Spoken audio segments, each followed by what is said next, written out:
Nouvelle semaine des formations sur Télémétropole. Bonsoir à toutes et à tous, bienvenue. Au sommaire de ce lundi, l'arrêté nommant les membres du Conseil présidentiel n'est toujours pas publié, malgré la circulation sur les réseaux d'un document qui a fuité. En réaction, le gouvernement actuel dément cette information. Il affirme qu'aucun arrêté concernant la nomination des membres du CP de transition n'a été promulgué dans le journal officiel Le Moniteur. L'Union européenne exige la publication de l'arrêté nommant les membres du Conseil présidentiel. Selon l'UE, la nomination formelle du Conseil par le gouvernement ouvrira la voie au déploiement de la mission multinationale de soutien à la sécurité en Haïti. Et puis des soldats américains doivent être déployés en Haïti afin de lutter contre les gangs. C'est ce que pense l'ancienne ambassadrice des États-Unis en Haïti, Pamela White. Selon la diplomate, les Marines peuvent créer un corridor humanitaire et faciliter le fonctionnement des ports et de l'aéroport.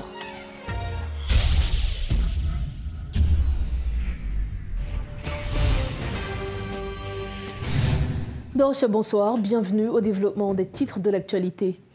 Comme annoncé, le pays attend toujours, en ce lundi 15 avril, la publication de l'arrêté nommant les membres du Conseil présidentiel.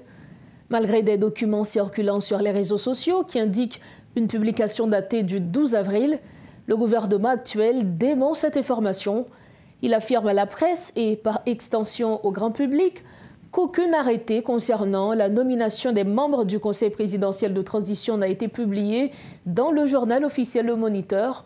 Le gouvernement dit toutefois s'engager à réaliser ces nominations dans les meilleurs délais et conditions possibles. Il convient de rappeler que la création du Conseil présidentiel a été officialisée par décret le vendredi 12 avril, suite aux négociations politiques menées lors de la réunion en Jamaïque le 11 mars dernier. Cette décision a été saluée par la communauté internationale, notamment par la CARICOM et les États-Unis. Ces derniers débloquant rapidement 60 millions de dollars d'aide pour Haïti. Une grande partie de cette somme est destinée à équiper et former la force de police multinationale qui devrait être dirigée par le Kenya selon le Miami Herald. Cependant, les exigences formulées par le gouvernement sortant, en particulier en ce qui concerne le respect de l'article 135 de la Constitution, pourraient retarder, voire entraver le processus de transition du pouvoir. Dans l'intervalle, l'Union européenne souligne l'urgence de la nomination formelle du Conseil présidentiel par le gouvernement sortant du Premier ministre Ariel Henry. Cela ouvrirait la voie à la nomination de nouveaux premiers ministres par ce Conseil. Et face à la crise politique, sécuritaire et humanitaire prolongée, l'UE appelle toutes les forces haïtiennes à coopérer sincèrement pour atteindre cet objectif. Pour mieux comprendre cet imbroglio politique, nous avons avec nous l'ancien diplomate américain Pierre-Antoine Louis. Pierre-Antoine Louis, bonsoir. Merci en pile parce que vous sous plateau ça avec nous. Bonsoir, c'est un plaisir pour me sur plateau avant. Plaisir à l'y partager également.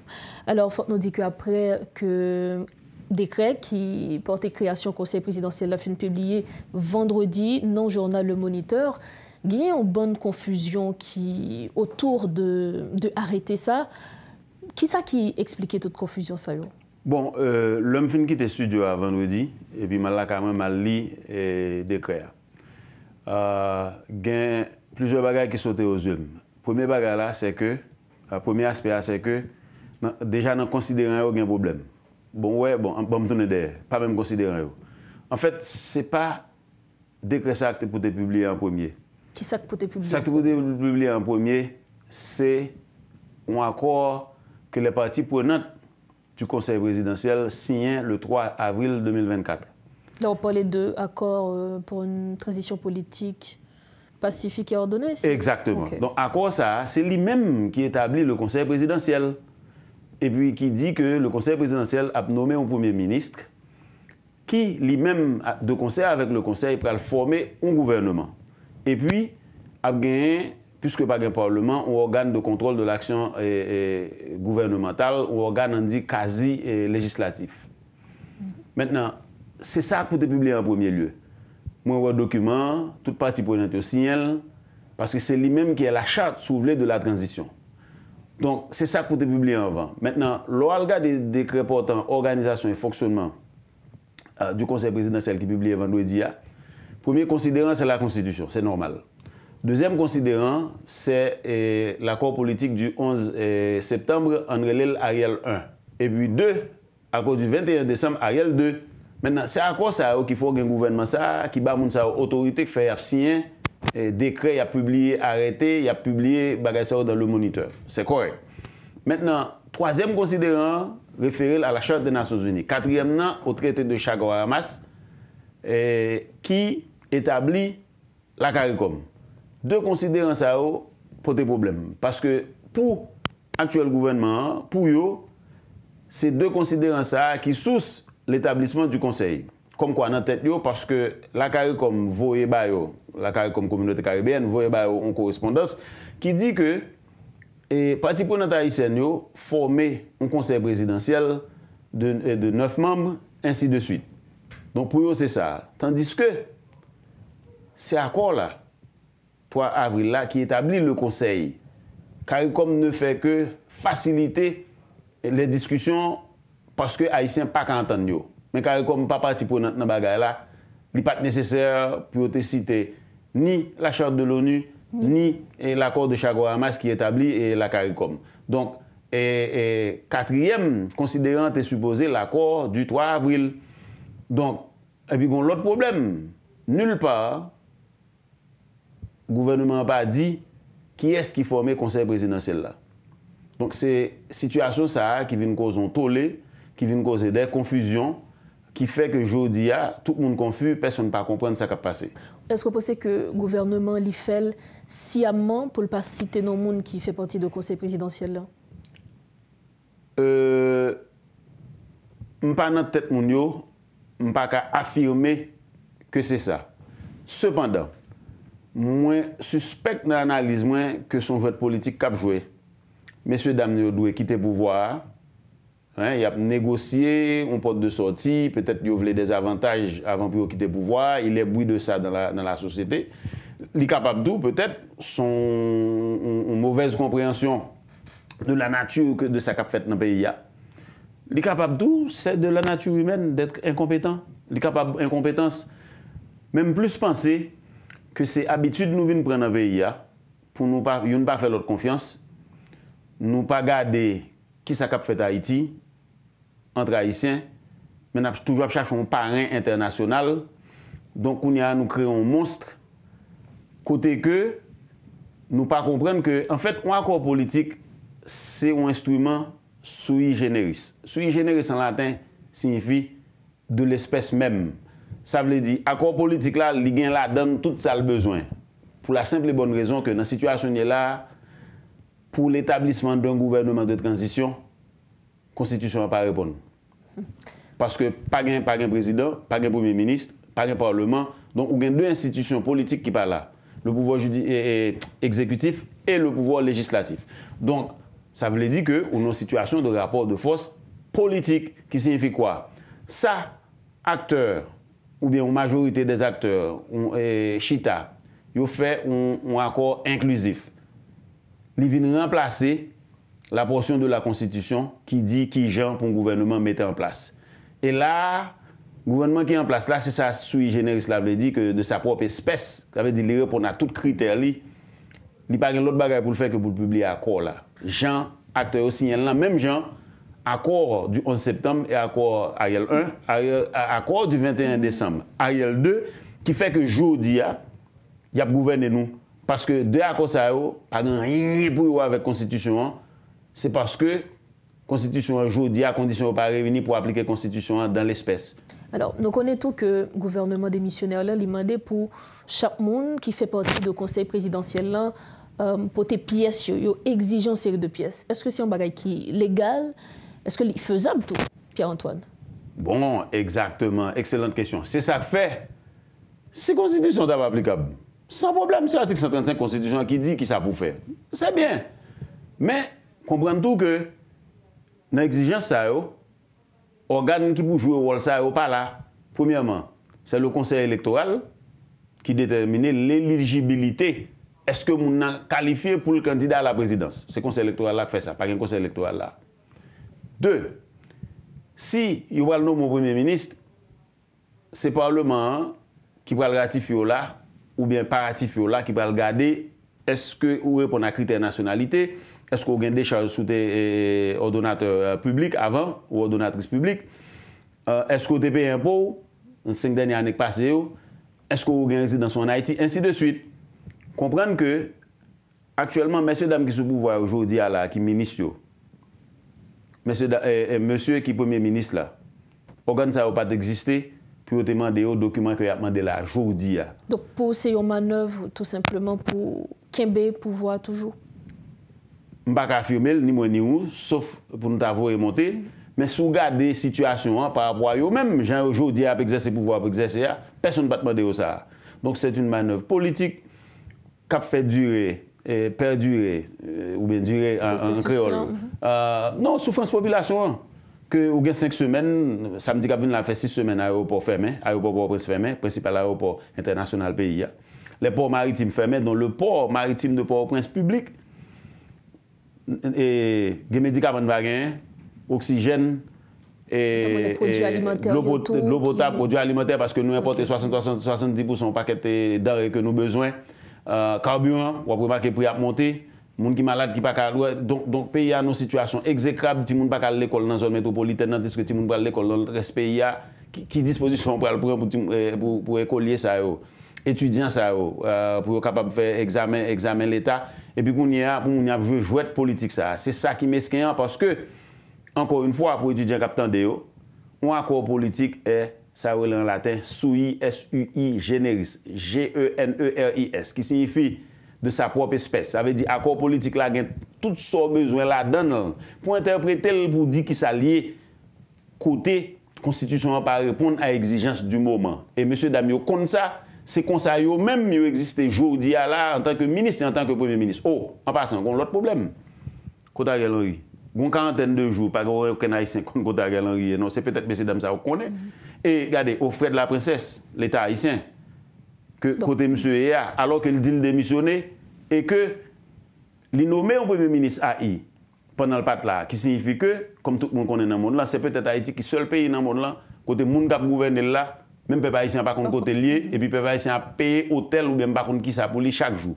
Donc c'est une situation qui est inacceptable, qui pas qu'à durer. Alors faut que nous dire après publication décret ça, il y a plusieurs pays parmi eux, Canada, États-Unis qui saluaient le fait que conseil présidentiel est publié dans le Moniteur. Et après, ça tout, nous gagnons l'administration Biden qui décaissait une aide de 60 millions de dollars pour Haïti. Est-ce que c'est un pas de plus vers la mission multinationale? Oui, 60 millions de dollars indirectement pour Haïti dans la mesure où c'est pour débloquer les problèmes qui gagnent, pour déploiement initial, mission multinationale là, sous rappelons, comme que les congressmen avec les sénateurs républicains étaient bloqués. Okay? Donc, les Américains font une belle surprise dans la mesure où nous avons pour la situation débloquée en Haïti. Aussitôt, la fin décret a fin sorti que le conseil présidentiel, dans l'euphorie, les Américains ont lagué comme là. Ouais, président Biden, comme par magie, utilisant une procédure, n'a pas parlé vendredi, il a démobilisé comme là. Et puis, c'est qu'on y a, tout le monde a gardé des décrets, et puis il y a un compte problème qui est là-dedans. Donc, c'est dire que, messieurs, dames, en porte-à-faux avec certainement le public haïtien qui a souffert dans Shirley et avec la communauté internationale qui t'a pensé que la situation est déjouée. Or que, j'aime t'expliquer, vous savez, j'aime te 4 étapes. Justement. Situation très corsée. Si vous pas revenu sous décision, gon feuilleton cap joué là. Qui feuilleton? Bon, il est bouilli que l'arrêté nommant les membres du conseil présidentiel existait. Ça qui portait confusion puisque le ministère de la Communication et de la Culture a démenti ça. Oh, une vidéo qui a circulé, qui montre les documents, qui semble c'est dans la presse nationale même. Même il est bouilli que un juge de paix calé a demandé mais ça passé. Et que le directeur général et presse nationale là ferme presse nationale parce qu'il ne peut pas répondre aux questions. Donc nous avons une situation extrêmement difficile, extrêmement sensible, qui voulait faire durer la crise là et son feuilleton, son bagage qui tape comique, c'est pas tragique. Alors pour nous finir, Pierre-Antoine Louis, rapidement, nous toujours concernant mission multinationale, là, il y a une ancienne ambassadrice américaine en Haïti, Pamela White, qui a un doute par rapport avec l'efficacité 1000 policiers qui y a en Haïti. Pour qui ça? Doute ça ou selon même? Bon, ça me dit c'est que, premièrement, pour une petite correction pour Mme White, ce n'est pas 1000 policiers kenyans seulement. 1000 policiers kenyans, c'est contingent principal là, dans la mesure où, oui, c'est Kenya qui prend commandement force là, donc il y a le plus grand contingent de policiers. Mais tout, on va rappeler que Bénin proposait 2000 soldats. Donc, et puis il y a l'autre pays aussi qui a contribué tout. De toute façon. Et Mme White a raison. Américains ont dit en tout 300 millions, 100 millions pour la police, 200 millions qui sont supposés aller dans panier de fonds cap géré par les Nations Unies pour mission. Et tenez-vous bien, le Américain doit bailler 200 millions, mais ça veut dire. Les Américains sont supposés venir avec des équipements qui prennent dans QG, quartier général, force là. Là, vous venez avec l'équipement, dans 200 millions à bailler là, et après tirer prix bagage ça. L'on avion américain vini pour le porter équipement ça, coût pour avion vini là, carburant, tout bagage ça, il a retiré dans le là. Donc, l'argent pour mission opérer lui-même au quotidien, pour payer les soldats, pour manger, pour héberger, pour bailler tout ça au besoin. Munitions, les armes, les autres équipements. Vous comprenez? Donc, on déficit d'argent, donc madame n'a pas raison. Et puis, effectivement, au niveau de ce qui est requis par rapport à menaces qui y a en Haïti, qui était un problème de sécurité publique qui vient métamorphoser ou bien métastaser tel un cancer en situation de terrorisme que le peuple haïtien vivre là dans chérieux à partir des exactions, des violations massives des droits de l'homme qu'a fait là actuellement en Haïti, ça ou besoin de forces hybrides qui ont des policiers qui appuient la police nationale et des soldats qui travaillent avec les forces armées d'Haïti pour capable mater situation ça. Donc en ce sens, Madame White, hormis ça le dit à propos de 1000 Kenyans, ce n'est pas 1000 Kenyans seulement, mais fondamentalement, il a raison. Merci infiniment, Pierre-Antoine Louis. C'est toujours avec plaisir. Voilà, c'est avec nous l'ancien diplomate américain, expert également en relations internationales, Pierre-Antoine Louis. Il était notre invité pour commenter l'actualité de ce lundi. Merci de suivre Metro News et la suite des informations.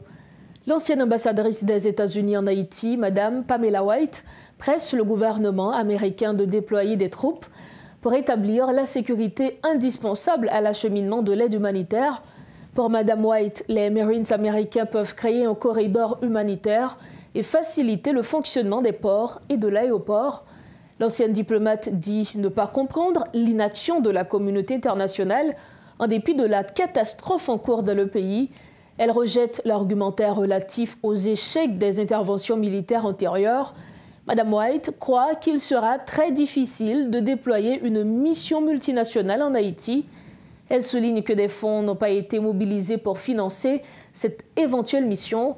De plus, elle explique qu'une force américaine sera déployée pour une période de 6 mois afin de freiner la terreur des gangs. Ces explications. Moi, je crois que c'est absolument nécessaire d'avoir boots on the ground.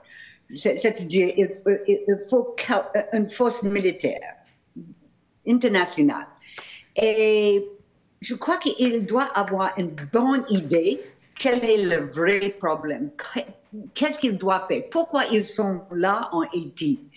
Et personnellement, moi, je crois que les troupes, 1000 troupes de Kenya,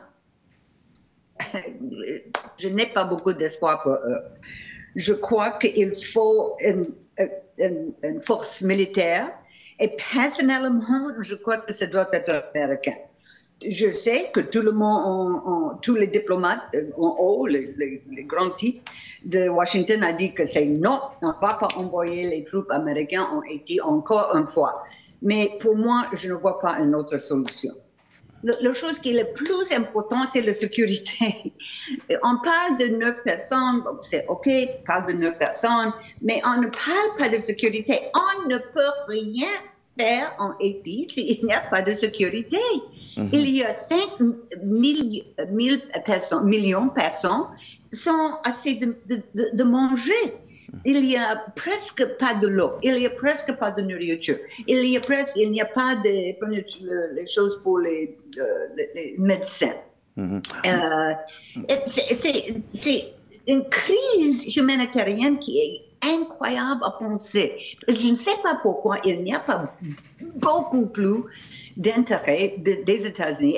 Et pour le moment, je parle aux gens qui travaillent dans l'équipe de White House. Pourquoi il n'y a pas plus d'attention sur la situation sécuritaire? Parce que c'est ça où le peuple haïtien, c'est ça où il souffre. Et pour moi, ça c'est la première chose qu'on doit faire pour le peuple d'Haïti. Autre point dans ce journal, des tonnes d'alluvions, d'immondices, entre autres, sont constatées dans plusieurs rues de la région métropolitaine de Port-au-Prince, notamment à Pétionville, à Delma, à Lalu et à Juvena, suite aux pluies diluviennes qui se sont abattues sur la capitale au cours du week-end écoulé. Cette situation s'explique par le fait que le curage n'a pas été fait, les égouts sont pratiquement bouchés, le déboisement dans les montagnes environnantes affaiblit les capacités de rétention d'eau et les constructions anarchiques occupent les flancs des montagnes. La capitale haïtienne n'a jamais atteint des proportions aussi alarmantes. Rodolphe Pierre, lui, a fait ses constats dans plusieurs endroits de la capitale. Suivez son reportage. Port-au-Prince, une capitale qui apparemment ne peut plus supporter les pluies à cause de la fragilité de ses infrastructures et l'irresponsabilité de ses citoyens. De l'eau, de la boue, des gravois, des alluvions et des immondices entravent grandement la circulation. Les conducteurs tentent de circuler à travers des embouteillages et les piétons se frayent difficilement un passage. Sous les tréteaux des marchandes qui occupent les trottoirs et une partie des deux côtés de la route, la boue se mélange aux ordures et le tout offre une image lamentable du centre-ville de Port-au-Prince. Dans certains endroits, la route donne simplement l'aspect d'une rivière non drainée. Cette situation alarmante est le résultat des pluies diluviennes qui se sont abattues sur le pays au cours du week-end écoulé. Les canaux non entretenus ou obstrués, ne pouvant pas assurer le drainage des eaux, débordent dans nos routes déjà en mauvais état. Mécontents, des citoyens accusent les autorités étatiques qui, selon eux, sont les principaux responsables de cette situation. Toutefois, ils n'espèrent aucun changement pour autant. Nous n'avons pas le choix.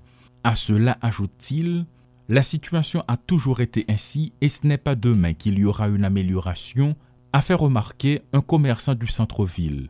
Des pluies, on en aura toujours, mais cela relève de l'attribution des agents intérimaires qui sont encore en place. Paul Léel et Rodolphe Pierre-Louis pour Télémétropole.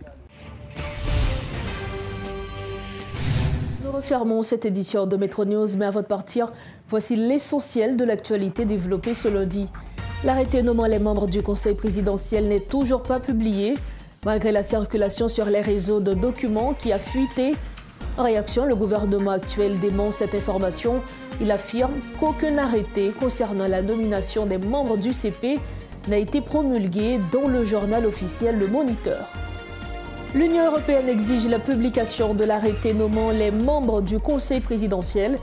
Selon l'UE, la nomination formelle du Conseil par le gouvernement ouvrira la voie au déploiement de la mission multinationale de soutien à la sécurité en Haïti. Et puis des soldats américains doivent être déployés en Haïti afin de lutter contre les gangs. C'est ce que pense l'ancienne ambassadrice des États-Unis en Haïti, Pamela White. Selon la diplomate, les Marines peuvent créer un corridor humanitaire et faciliter le fonctionnement des ports et de l'aéroport. C'est ainsi que se referme la première édition de Métro News par la semaine. Merci infiniment à chacun de vous de l'avoir suivi. D'ores et déjà, excellente semaine de formation sur Métropole. Bonsoir.